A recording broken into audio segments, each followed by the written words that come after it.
Hi guys, this is Allison from Alley Cat Creations. How are you? Please don't forget to like, share, and subscribe to my channel if you have yet to do so. And if you get anything from my work, a mind explosion, an expanded consciousness, a new book to read, a new author to explore, artwork to create, please consider supporting my work. All the links are at the bottom of the description of this channel. I am not going to give somebody a heart attack. Chicken, chicken. That's much better. Allylatkrcations211 is my website. You can see all the pyramids that are behind me, patriotic works over there. It's hard to see. I needed table space. Signage for your walls. That's a cornfield I took a photo of a year ago. I do commission drawings and artwork. So check out my website. And if you're interested in any of the stuff there, please email me. I also do a lot of custom work. 3D memberships is another really great way to support me. You guys get free entries into a raffle that I hold once a month, and that raffle's be coming up soon. I have to pick something out to raffle off. So if you're interested in my raffles, become a member because you get a free entry, and a lot of the stuff that I raffle off is over $50 value. Also, I do oracle card readings for the collective. So for the members, I hone into your energy and I pull oracle cards, and those are to help steer you in directions of where you might be stuck or give you some hope or a direction. So we got to love spirit. I also go live Tuesdays and Fridays. I don't know what's going to happen. I did have a job interview today. That's why I look all nice and normal-esque. I don't know what's going to happen if it is a full-time. I don't know what's going to happen with this channel, but I'm not making anything right now. I got one or two people doing commissions, but that's not going to pay this month's bills. I'm just being transparent. I'm not going to ditch my channel. I just don't know if things are going to change in the upcoming months, whatever have you. But I need to get my butt in better conditions financially, or else I lose everything. Just being realistic. So I also do want to thank all the channel members, all the subscribers here on this channel that help spread me far and wide. I really appreciate you. My heart is overfilled with gratitude for everybody that helps me out in any way that you can. I know not everybody can afford to help me, but helping me is liking and getting this content out there. So thank you so much. I really do appreciate it. Today we're going to do the Urantia book. I was going back and forth because obviously I'm going live tomorrow. It's Friday. Today is Thursday. It's gonna be Friday the 13th. I got an outfit. I just, you gotta do me. I got a lot of going on in my head, but today we're gonna do the Urantia book. So we're gonna do paper 86, the Melchizedek teachings in the Occident. So I'm going to clear my eyes because they're a little fuzzy, and we're going to start reading. Okay, much better. I would love to have glasses and uh teeth and other things that help me do these readings, but you got to do what you have. I don't have much. The Melchizedek teachings entered Europe along many routes, but chiefly they came by way of Egypt and were embodied in Occidental philosophy after being thoroughly Hellenized and later Christianized. The ideals of the Western world were basically Socratic, and its later religious philosophy became that of Jesus, as it was modified and compromised through contact with evolving Occidental philosophy and religion, all of which culminated in the Christian church. For a long time in Europe, the Salem missionaries carried on their activities, becoming gradually absorbed into many of the cult and ritual groups, which periodically arose. Among those who maintained the Salem teachings in the purest form must be mentioned the Cynics. These preachers of faith and trust in God were still functioning in Roman Europe in the first century after Christ, being later incorporated into the newly forming Christian religion. Much of the Salem doctrine was spread in Europe by the Jewish mercenary soldiers who fought in so many of the Occidental military struggles. In ancient times, the Jews were famed as much for military valor as for theologic peculiarities. See, now I can get that word out, but not the other words. This basic doctrines of Greek philosophy, Jewish theology, and Christian aesthetics were fundamentally repercussions of the earlier Melchizedek teachings. The Salem religion among the Greeks. The Salem missionaries might have built up a great religious structure among the Greeks had it not been for their strict interpretation of their oath of orientation, a pledge imposed by Machiaventa, which forbade the organization of exclusive congregations for worship, and which exacted the promise of each teacher never to function as a priest, never to receive fees for religious services, only food, clothing, and shelter. When the Melchizedek teachers penetrated to pre-Hellenic Greece, they found the people who still fostered the traditions of Adamson and the days of the Andites, but these teachings had become greatly adulterated with the notions and beliefs of the hordes of inferior slaves that had been brought to the Greek shores in increasing numbers. This adulteration produced a revision to a crude animism with blood rights, the lower classes even making ceremonial out of the execution of condemned criminals. The early influence of the Salem teachers were nearly destroyed by the so-called Aryan invasion from southern Europe and the East. These Hellenic invaders brought along with them anthropomorphic god concepts, similar to those which their Aryan fellows had carried to India. The important inaugurated the evolution of the Greek family of gods and goddesses. The new religion was partly based on the cult of the incoming Hellenic barbarians, but it also shared in the myths of the older inhabitants of Greece. The Hellenic Greeks found the Mediterranean world largely dominated by the mother cult, and they imposed upon these peoples their man god Dionysus, who had already become like Yahweh among the henotheistic Semites, head of the whole Greek pantheon and subordinate gods, and the Greeks would have eventually achieved a true monotheism in the concept of Zeus, except for their retention of the over-control of fate. A god of final value must himself be the arbiter of fate and the creator of destiny.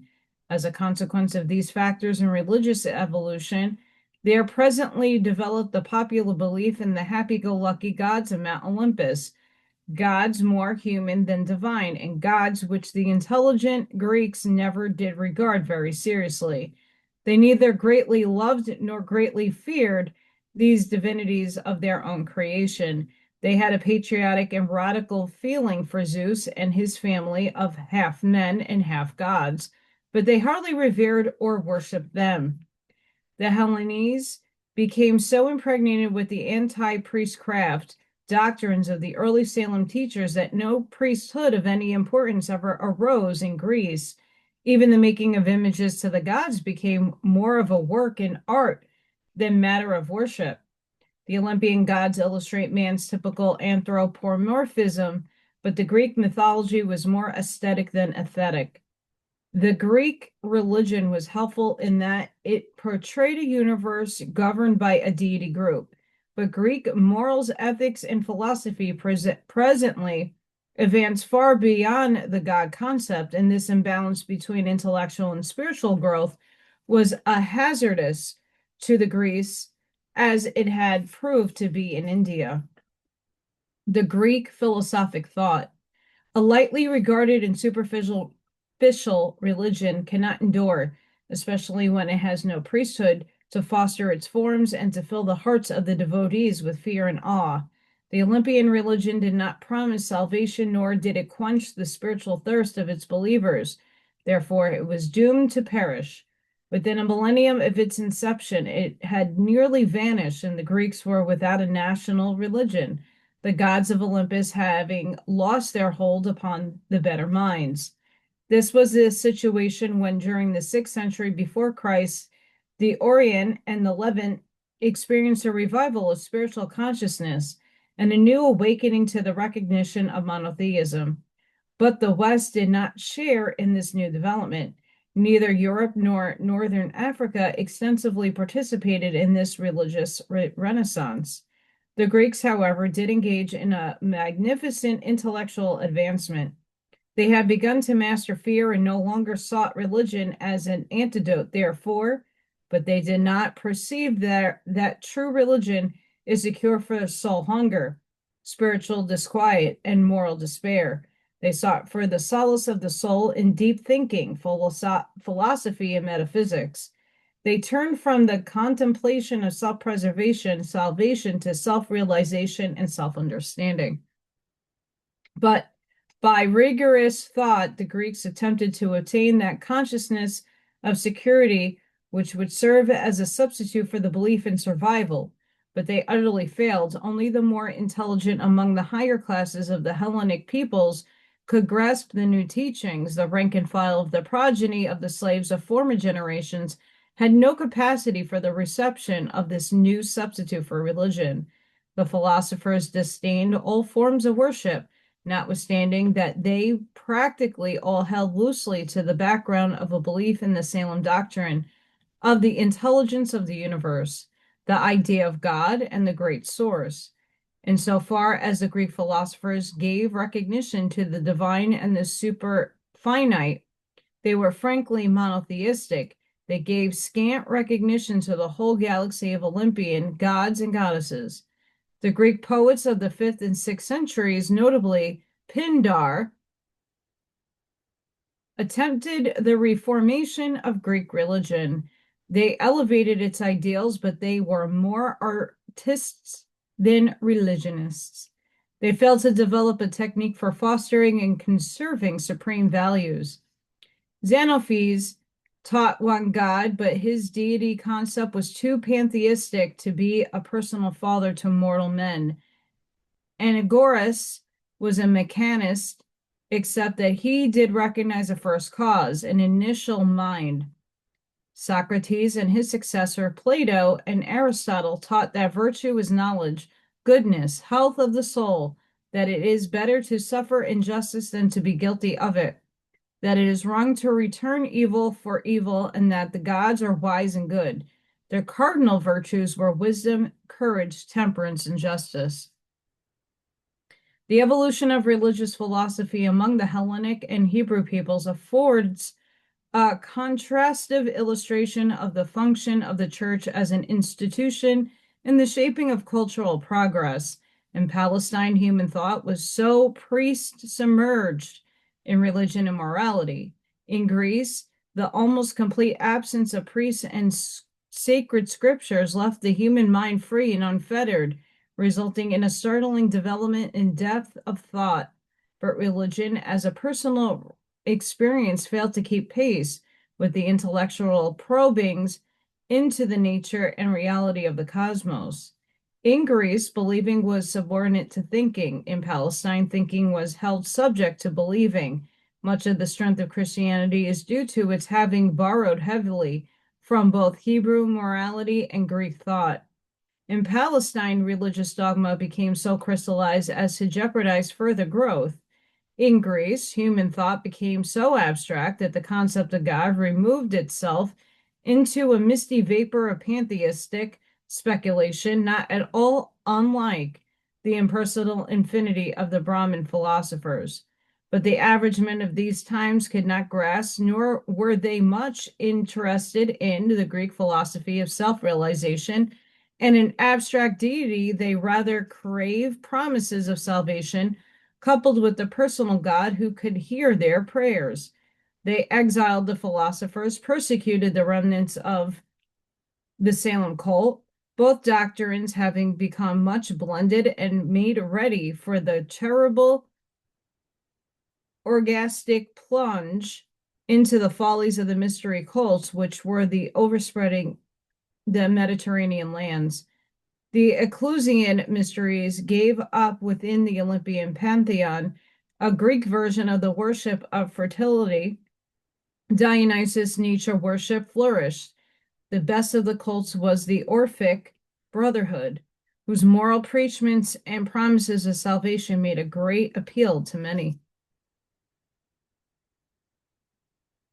All Greece became involved in these new methods of obtaining salvation. These emotional and ferial ceremonials. No nation ever obtained such heights of artistic philosophy in so short a time. None ever created such an advanced system of ethics, practically without deity and entirely devoid of the promise of human salvation. No nation ever plunged so quickly, deeply, and violently into such depths of intellectual stagnation, moral depravity, and spiritual poverty as these same Greek peoples when they flung themselves into the mad whirl of the mystery cults. Religions have long endured without philosophical support, but few philosophies as such have long persisted without some identification with religion. Philosophy is to religion as a conception is to action, but the ideal human estate is that in which philosophy, religion, and science are welded into a meaningful unity by the conjoined action of wisdom, faith, and experience. Pause. I agree to disagree. We needed that. We needed the Greeks. We needed those philosophers big time. Because if you religionize society and the many facets of deity, that is the perspective and the different values around the world, everybody still to this day is at hands with whose deity is right, even though it's said God, but it's the Christian God, it's the Hebrew God, it's this God, it's that God. Even the Satanists call their Satan God.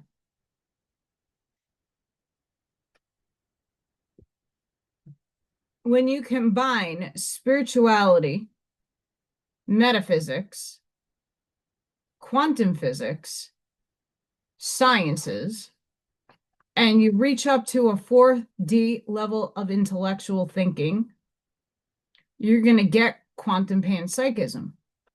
That's not the old answer, but the old that is the old that is in a quant subatomic state. If you take religion out of the fold, you can intellectualize and conceptualize how your reality actually runs. What the Greeks did was give us that insight, give us the mathematics, the stratagem to expanding our consciousness without a dogma behind it, without a fearsome God that's going to kill you if you bow differently. When you realize that God's within, and you don't need to believe me or agree with me in that statement, but you are an aspect and a fractal of it, omnipotent and omnipresent. Are you not here in the present moment, alive and occupying matter and space-time? Sure, you're a part of God. Therefore, stop looking outside of yourself when the answers are within. And yes, we all need each other in unity. And go Aristotle, go. Go Plato, go. But all things happen for God's purposes, so no worries. The Melchizedek teaching in Rome. Having grown out of the earlier religious forms of worship for the family gods into the tribal reverence for Mars, the god of war, it was natural that the latter religion of the Latins was more of a political observance than were the intellectual systems of the Greeks and Brahmins, or the more spiritual religious of several other peoples.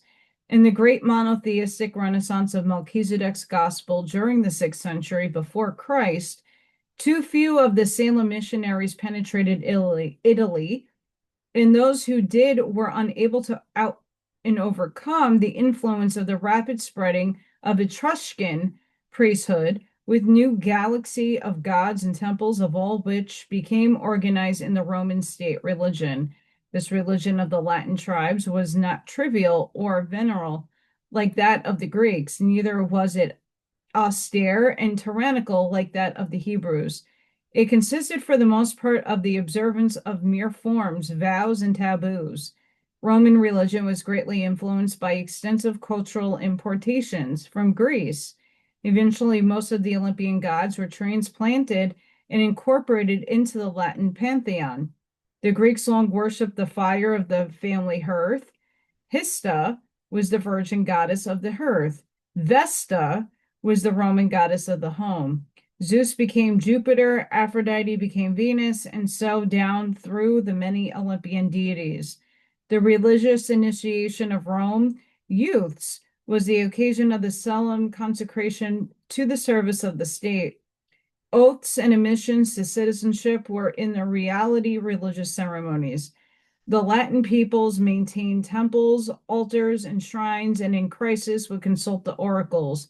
They preserved the bones of heroes and later on those of the Christian saints. This formal and unemotional form of pseudo-religious patriotism was doomed to collapse, even as the highly intellectual and artistic worship of the Greeks had gone down before the fervid and deeply emotional worship of the mystery cults. The greatest of these devastating cults was the mystery religion of the Mother of God sect, which had its headquarters in those days on the exact site of the present Church of St. Peter's in Rome. The emerging Roman state conquered politically, but it was in turn conquered by the cults, rituals, mysteries, and God concepts of Egypt, Greece, and the Levant. These imported cults continued to flourish throughout the Roman state up to the time of Augustus, who purely for political and civic reasons made a heroic and somewhat successful effort to destroy the mysteries and revive the older political religion. One of the priests of the state religion told Augustus of the earlier attempts of the Salem teachers to spread the doctrine of one God, a final deity presiding over all supernatural beings. And this idea took such a firm hold on the emperor that he built many temples, stocked them well with beautiful images, recognized the state priesthood, reestablished the state religion, appointed himself acting high priest of all, and as emperor did not hesitate to proclaim himself the supreme God. This new religion of Augustus worship flourished and was observed throughout the empire during his lifetime, except in Palestine, the home of the Jews.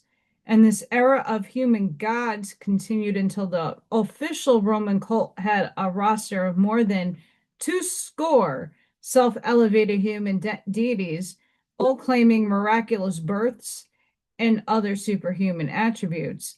The last stand of the dwelling band of Salem believers was made by an earnest group of preachers, the Cynics, who exhorted the Romans to abandon their wild and senseless religious rituals and return to a form of worship embodying Melchizedek's gospel as it had been modified and contaminated through contact with the philosophy of the Greeks.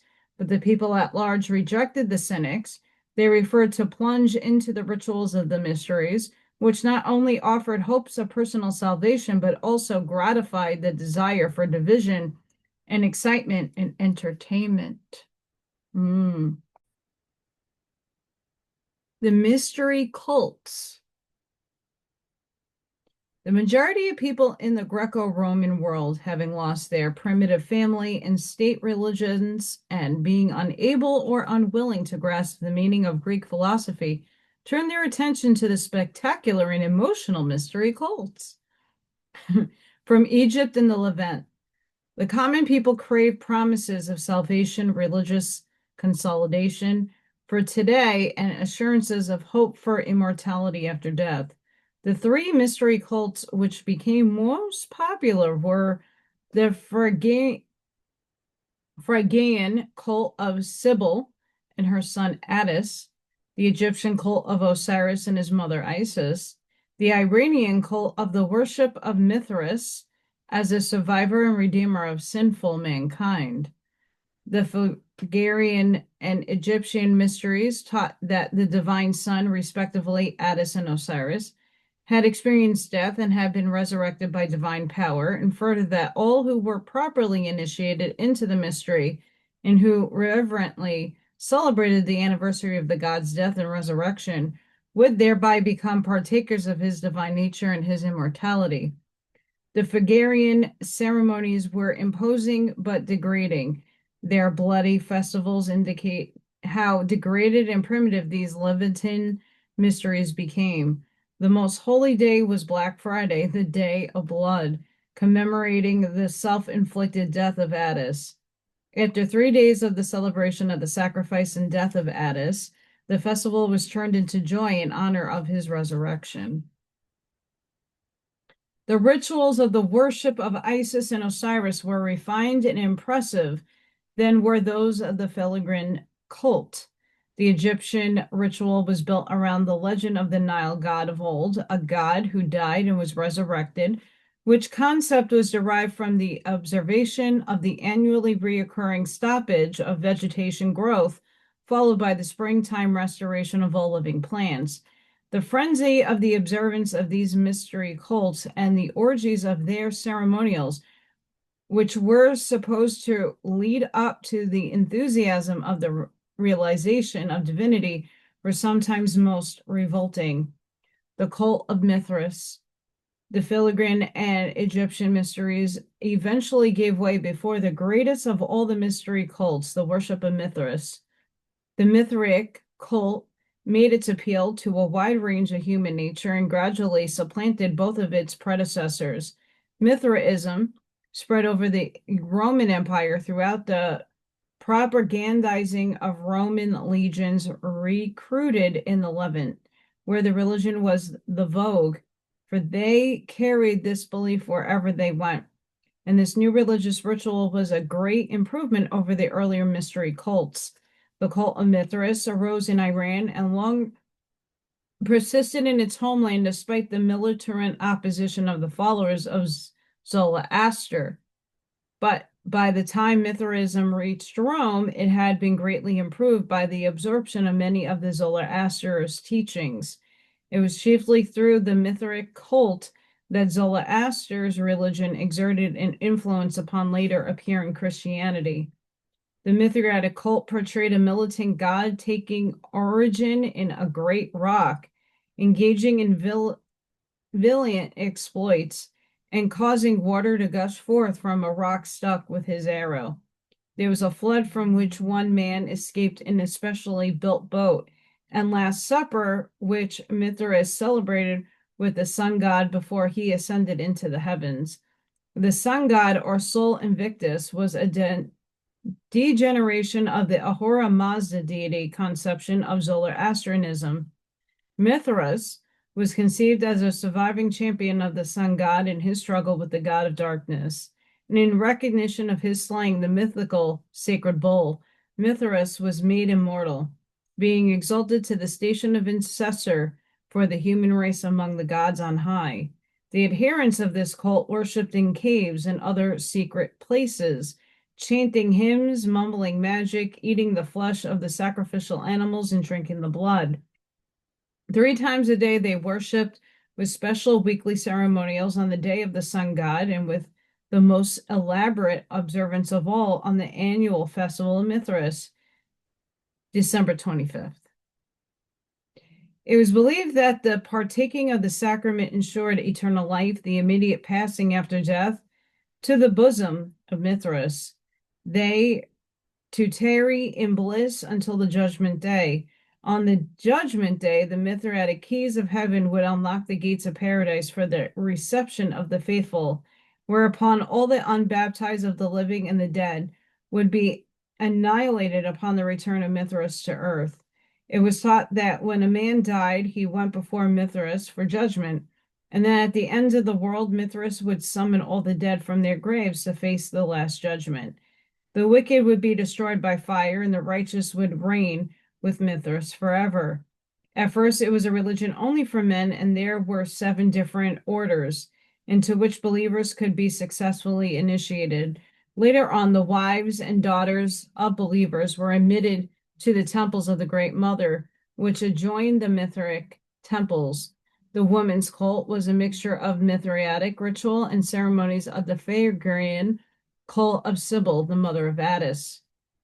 Mithraism and Christianity. Prior to the coming of the mystery cults and Christianity, personal religion hardly developed as an independent institution in the civilized lands of North Africa and Europe. It was more of a family, city-state, political, and imperial affair. The Hellenic Greeks never evolved a centralized worship system. The ritual was local. They had no priesthood and no sacred book. Much of the Romans, their religious institutions lacked a powerful driving agency for the preservation of higher moral and spiritual values. While it is true that the institutionalization of religion had usually detracted from a spiritual quality, it also a fact that no religion has thus far succeeded in surviving without the aid of institutional organization of some degree, greater or lesser. Occidental religion thus languished until the days of the skeptics, cynics, Epicureans, and Stoics, but most important of all, until the times of the great constant between Mithraism and Paul's new religion of Christianity. During the 3rd century after Christ, Mithriatic and Christian churches were very similar both in appearance and in the character of their ritual. A majority of such places of worship were underground, and both contained altars whose backgrounds variously depicted the sufferings of the Savior, who had brought salvation to a sin-cursed human race. Always had it been the practice of Mithric worshippers on entering the temple to dip their fingers in holy water, and since in some districts there were those majority of the Christian churches in the vicinity of Rome, both religions employed baptism and partook of the sacrament of bread and wine. The one great difference between Mithraism and Christianity, aside from the characters of Mithraism and Jesus, was the one encouraged militarism while the other pacifism. Mithraism, tolerance for other religions, except later Christianity, led to its final undoing. Both the deciding factor in the struggle between the two was admission of women into the full fellowship of the Christian faith. In the end of the nominal Christian faith dominated the Occident. Greek philosophy supplied the concept of ethical value, Mithraism the ritual of worship observance, and Christianity as such the technique for the conservation of moral and social values. The Christian religion. A creator's son did not incarnate in the likeness of mortal flesh and bestow himself upon the humanity of Urantia to reconcile an angry God, but rather to win all mankind to the recognition of the Father's love and to the realization of their sonship with God. After all, even the great advocate of the atonement doctrine realized something of this truth, for he declared that God was in Christ, reconciling the world to himself. It is not the province of this paper to deal with the origin and dissemination of the Christian religion. Suffice it to say that it was built around a person of Jesus of Nazareth, the humanly incarnated Michael, son of Nebadon, Known to Urantia as the Christ, the Anointed One, Christianity was spread throughout the Levant and Occident by followers of the Galilean, and their missionary zeal equaled that of their illustrious predecessors, the Sethites and the Selamites, as well as that of their earnest Asiatic contemporaries, the Buddhist teachers. The Christian religion as a Urantia systems of belief arose through the compounding of the following teachings, influences, beliefs, cults, and personal individual attitudes. The Melchizedek teachings, which are a basic factor in all the religions of Occident and Orient that have arisen in the last 4,000 years. The Hebraic system of morality, ethics, theology, and belief in power in both providence and the supreme Yahweh. The Zoroastrian concept of the struggle between cosmic good and evil, which had already left its imprint on both Judaism and Mithraism.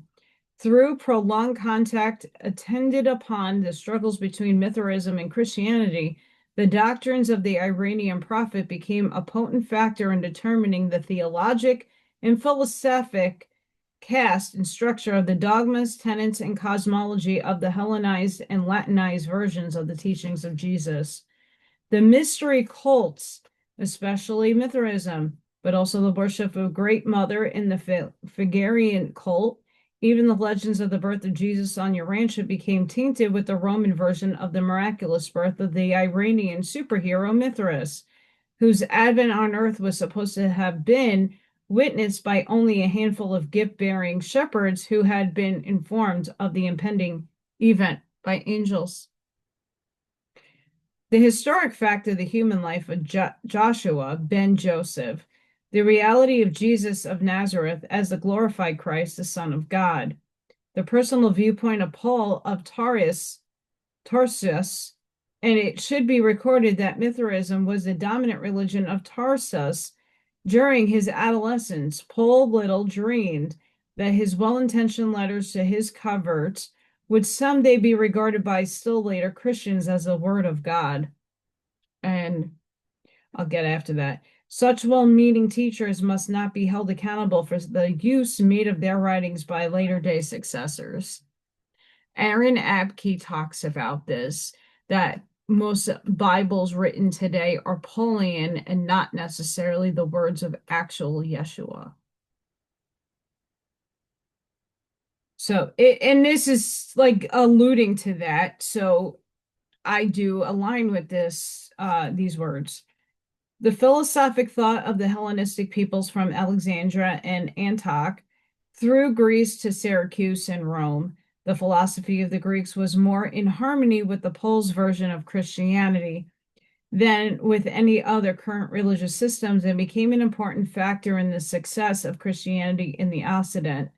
Greek philosophy, coupled with Paul's theology, still forms the basis of European ethics.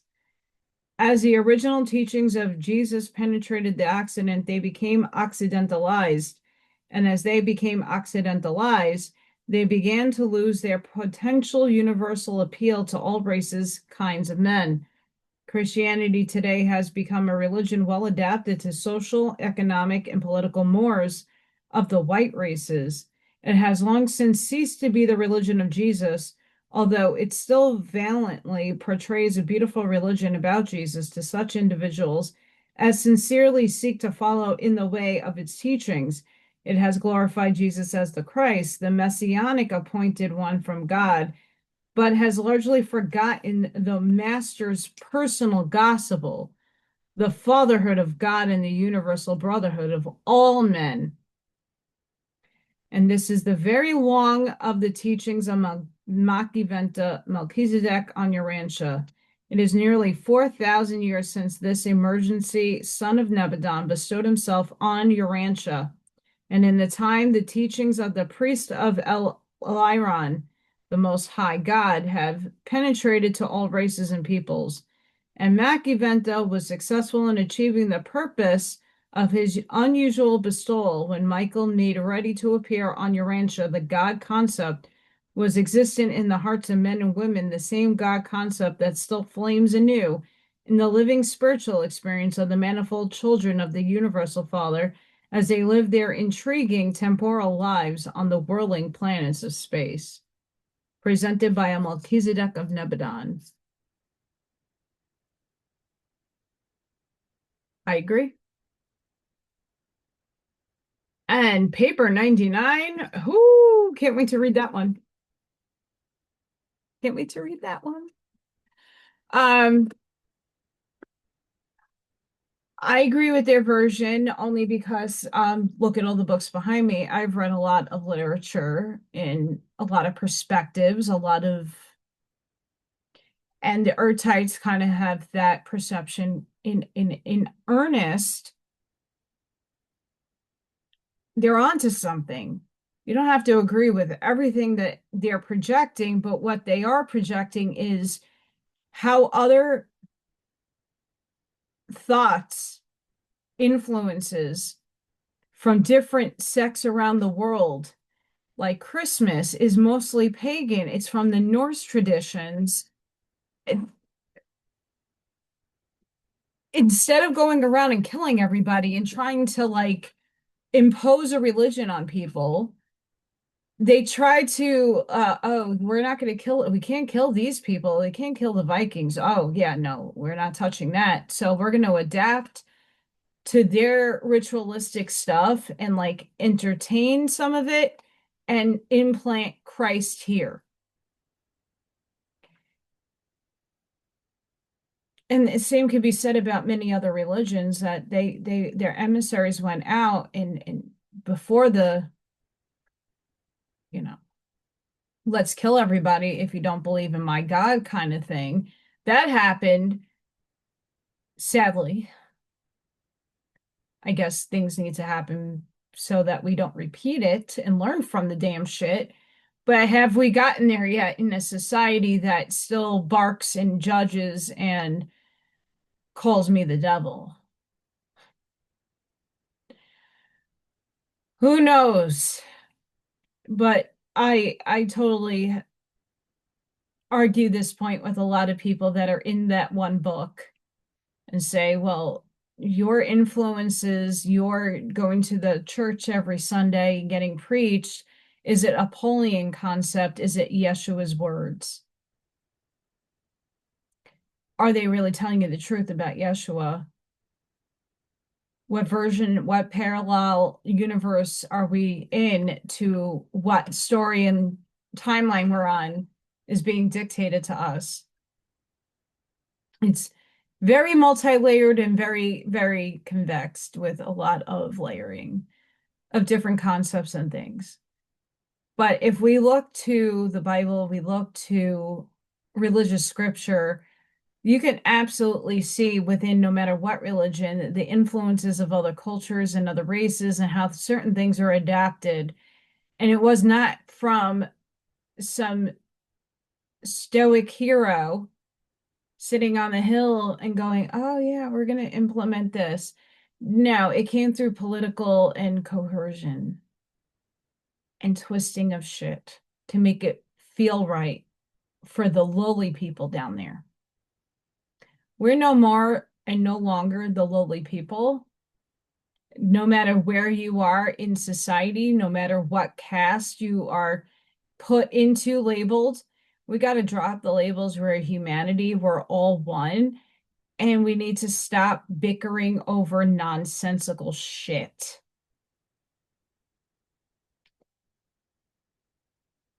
Someone was saying in a chat earlier, I was watching like Jesus is king. No, he is not the king.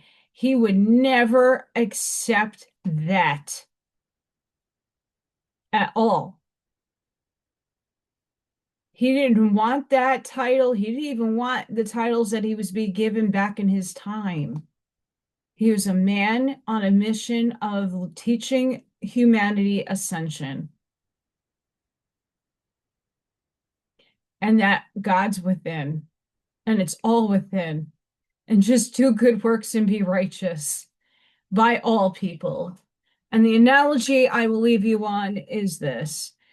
No matter what, when catastrophe strikes, I give my 9/11 analogy all the time. when something happens to that scale, are you stopping every person in the street and asking for their ID to look at their last name to see if their religion is affecting how you're going to help them, or their way of being, their sexuality, their whatever they are? Are you going to stop and not help as a human being, or are you going to ask them for their papers that will then tell you if you're helping them or not? I would hope not. As a humanity, when shit hits the fan, we all need to come together as a united society of humans. Nothing more, nothing less.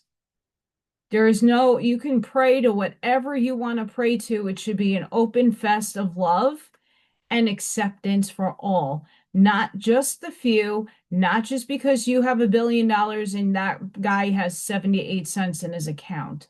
Everybody should be and is as important as God itself. We all make up the totality of the omnipresence and the omnipotence that is Source. So when you discount, when you lower, when you're not accepting of others, there's a lot for you to learn. And history is always repetitively being rewritten as we speak. So just love one another. And you don't have to love like pouring your feelings out to people who do evil in the world. But, for what Yeshua did preach is for they know not, and to give some compassion. For you don't know their story, you don't know their upbringing, you don't know the trauma, you don't know. And some people do things on subconscious levels and they don't mean it. I'm not talking extremes at that point. I'm just everyday people. So guys, sorry I had a rant, but that's coming from upstairs. Someone up there needed that to be spoken. So sending each and every one of you love, light, compassion, grace, shielding, and protective energy. Please go within, be the shoulders, be the lighthouse, sprinkle and seed your truths. I will be live tomorrow. I will be on Turn the Page with Janine in the morning with Mr. Arnie. The A team is back. Hopefully it all goes off without a hitch. And like I said, I don't know about if I'm getting this job or not. I interviewed for today. I might not be going live at all anymore. We'll see what happens, but in the meantime, I will be live tomorrow. Please have a blessed and beautiful day wherever you are in the world. Be safe, be seen, and I hope to see you on the next one. Bye for now.